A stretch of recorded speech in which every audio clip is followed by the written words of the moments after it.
you'll marry me, or else I'll tell other people of our intimacy. If you wish, I must agree.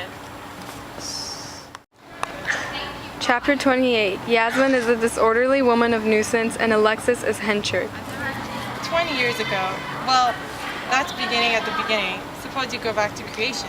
A man and a woman with a little child came into my tent. They sat down and had a basin apiece. Ah, Lord, my life. I was of more of a respectable station in the world than that I am now, being a land smuggler in a large way of business, and I used to season my firmity with rum for them who'd I ask for it. It did for the man, and then he came more and more, till at last he quarreled with his wife and offered to sell her to the highest bidder. A sailor came in and bid 5 guineas and paid the money and led her away. And the man who sold his wife in that fashion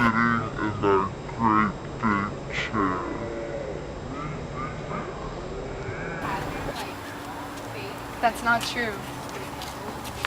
Tis true. Chapter 29. Yasmin is henchard, and Alexis is Lucetta. Mary? It was like this. Don't be so cruel. I loved him so much, and I thought you might tell him of the past, and that grieved me. And then, when I had promised you, I learned of the rumor you had, how you had sold your first wife. How could I keep my promise after hearing that? I could not risk myself in your hands. It would have been letting myself down to take your name after such a scandal.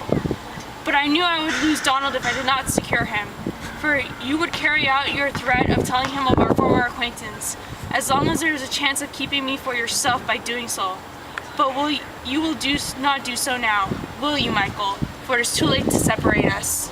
Oh, you false woman. You promised me. Don't stay with me any longer, or I shall say something worse. Go home.